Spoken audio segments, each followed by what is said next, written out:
ఎంతో విశిష్టమైన పర్వదినం విజయదశమి. ఈ విజయదశమి రోజు ఈ చెట్టు కొమ్మను తెచ్చి ఇంటి గుమ్మానికి కట్టుకుంటే చాలు, మీ ఇంటికి ఉండే నరదృష్టి నరఘోష తొలగిపోయి మహాలక్ష్మీదేవి యొక్క అనుగ్రహం మీకు కలుగుతుంది.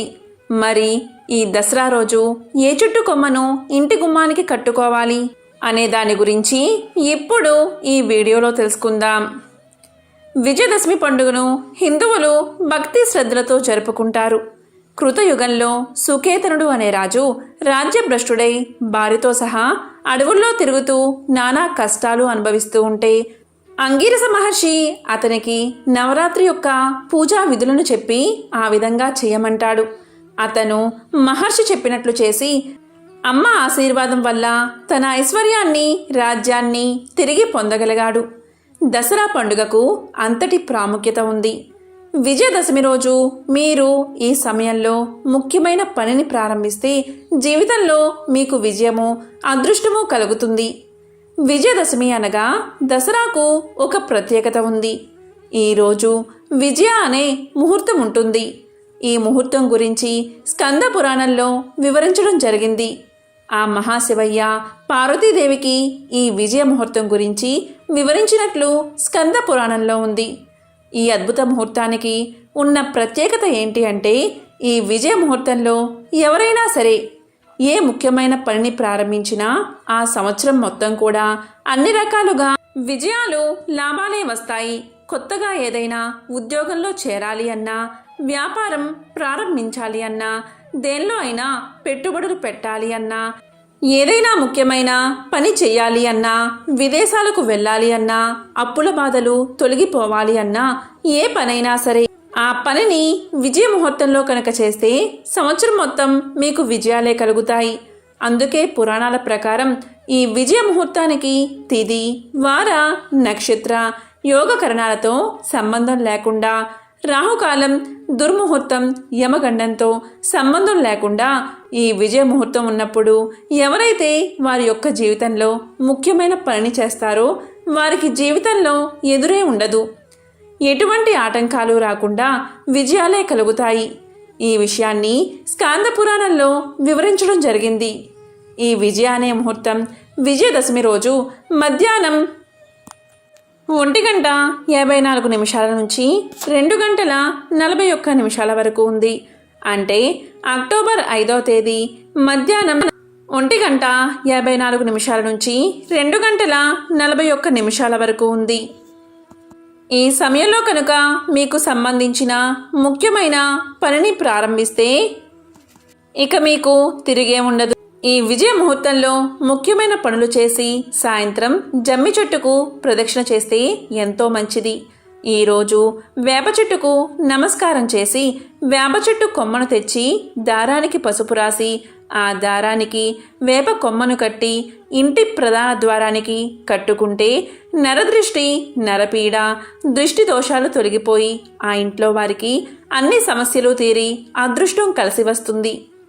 ఈరోజు ఎంతో శక్తివంతమైన రోజు. ఇలా చేస్తే ఆ మహాలక్ష్మి యొక్క అనుగ్రహం ఆ ఇంటిపై తప్పకుండా ఉంటుంది. అష్టైశ్వర్యాలు, భోగభాగ్యాలు కలుగుతాయి. గోస్పర్శ సర్వ పాపాల నుండి మానవులను విముక్తుల్ని చేస్తుంది. అంతేకాదు, ప్రతిరోజు స్నానం చేసి గోవును తాకడం వల్ల సర్వ పాపాలు తొలగిపోతాయి. గోమయంలో లక్ష్మీదేవి, గోమూత్రంలో గంగాదేవి నివాసముంటారు. మనం గోమాతను తల్లిగా భావించి గోవుతో రోజు కొన్ని క్షణాలు వాటికి మేత పెట్టడం, వాటితో పాటు కొంత సమయం గడపడం వల్ల మన శరీరంలో ఉన్న అనారోగ్యాన్ని ఆ గోవు ముక్కుల్లో ఉన్న ఒక గ్రంథి ద్వారా గ్రహిస్తుంది. గోమాత జననం గురించి శతపథ బ్రాహ్మణంలో చెప్పబడి ఉంది. దక్ష ప్రజాపతి ప్రాణి సృష్టి చేసిన తర్వాత కొంచెం అమృతం తాగారు. ఆ సమయంలో వారి శ్వాస ద్వారా సుగంధం వెలువడి అంతటా ప్రసరించింది. దానితో ఒక ఆవు జన్మించింది. సుగంధం ద్వారా జన్మించడం వల్ల దక్ష ప్రజాపతి ఆ ఆవుకు సురభి అనే పేరు పెట్టారు. సురభి నుండి అనేక ఆవులు జన్మించాయి. అందుకే సురభని గోవంశానికి మాతగా పరిగణిస్తారు. సురభి ఒకసారి తపస్సు ప్రారంభించింది. దాంతో బ్రహ్మదేవుడు ఆ తపస్సుకు మెచ్చి సంతోషపడి సురభికి అమరత్వాన్ని ప్రసాదించాడు. త్రిలోకాల కన్నా పైన ఉండే స్వర్గాన్ని వరంగా ఇచ్చాడు. దీనినే స్వర్గ గోలోకము అనే పేరుతో పిలుస్తారు. గోలోకంలో సురభి నిత్యము నివసిస్తుంది. ఇక సురభి యొక్క కన్యలు సుకన్యలు భూలోకంలో నివసిస్తారు. ఒకసారి దేవతలందరూ వచ్చి గోవుతో ఇలా అన్నారు, తల్లి, మేమందరం నీ శరీరంలో నివసించడానికి కొంచెం ప్రదేశం ఇవ్వమని ప్రార్థిస్తే దానికి గోవు దేవతలందరికీ తన శరీరంలో భాగం ఇవ్వడం జరిగింది. ఇలాంటి గోమాతకు విజయదశమి రోజు కొంచెం నీరు తాగించి లేదా నానబెట్టిన శనగలను లేదా ఉలవలను తినిపిస్తే గోమాత ఎంతో సంతోషిస్తుంది. గోమాత సంతోషిస్తే ముక్కోటి దేవతలు సంతోషిస్తారు. ఇవేవీ చేయలేము అనుకుంటే ఒక్క అరటిపండును గోమాతకు తినిపించినా చాలు, ఎంతో మహాపుణ్యం వస్తుంది. ఈరోజు ఇలా ఎవరైతే చేస్తారో వారికి అశ్వమేధయాగం చేసినంత పుణ్యం వస్తుంది. కాబట్టి విజయదశమి రోజు గోమాతను ఇలా పూజిస్తే సకల ఐశ్వర్యాలు కలుగుతాయి. ఈరోజు కొబ్బరికాయ దీపాన్ని ఇలా వెలిగించారంటే మీ ఇంటి నుండి దరిద్ర దేవత వెళ్ళిపోయి ఆ ఇంట్లో లక్ష్మీదేవి సిరుల వర్షం కురిపిస్తుంది. ఈ ఒక్క దీపం వెలిగించడం ద్వారా అష్ట ఐశ్వర్యాలు ప్రాప్తిస్తాయి. అంతేకాదు ఆ మహాశివయ్య యొక్క అనుగ్రహం మీపై తప్పకుండా ఉంటుంది. కొబ్బరికాయను పూర్ణ ఫలము అంటారు. మరి కొబ్బరికాయలో ఎలాంటి దీపాన్ని వెలిగించాలి, ఏ విధంగా వెలిగించాలి అనే దాని గురించి ఇప్పుడు ఈ వీడియోలో తెలుసుకుందాం. దేవునికి నైవేద్యంగా పెట్టినా లేదా ఆలయానికి వెళ్ళినప్పుడు మనం పళ్ళను నైవేద్యంగా సమర్పిస్తూ ఉంటాం. ఏ పళ్ళైనా జంటగా 2 పళ్ళను సమర్పించాలి అని చెప్పే మన శాస్త్రం కొబ్బరికాయను మాత్రం ఒకటే సమర్పించాలని చెబుతుంది. ఎందుకు అంటే కొబ్బరికాయను పూర్ణఫలము అంటారు. ఒక్క కొబ్బరికాయను నైవేద్యంగా సమర్పిస్తే ఎన్నో ఫలాలను దైవానికి సమర్పించిన ఫలితం దక్కుతుందని మన శాస్త్రాలు చెబుతున్నాయి. కొబ్బరికాయని నారికేలము అంటారు. ఆ మహాశివకు ఎంతో ఇష్టమైనది కొబ్బరికాయ. ఈ నారికేళ్ల దీపాన్ని సోమవారము లేదా శుక్రవారం సూర్యుడు అస్తమించే సమయంలో వెలిగిస్తే విశేషమైన ఫలితం ఉంటుంది.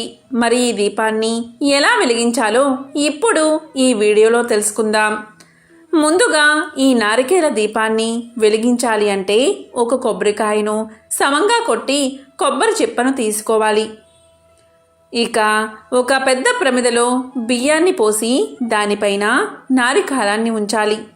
ఇక అందులో 3 వత్తులు విడివిడిగా వేసి కొబ్బరి నూనె పోసి దీపాన్ని వెలిగించాలి.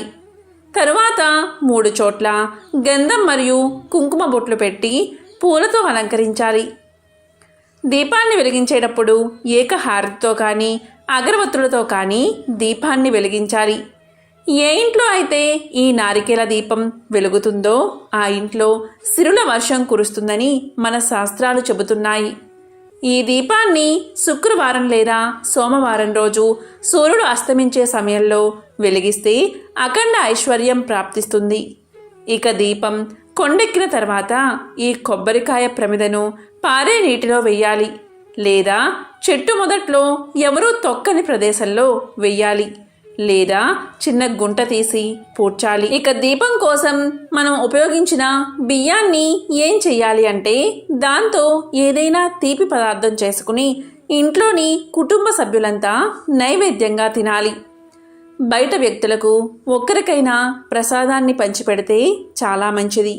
కాబట్టి లక్ష్మీదేవితో పాటు ఆ మహాశివయ్య యొక్క అనుగ్రహం మీరు పొందాలి అంటే ఈ నారికేల దీపాన్ని వెలిగించి ముఖ్యంగా దసరా రోజు ఇలా వెలిగించి అష్ట ఐశ్వర్యాలను భోగ భాగ్యాలను పొందండి.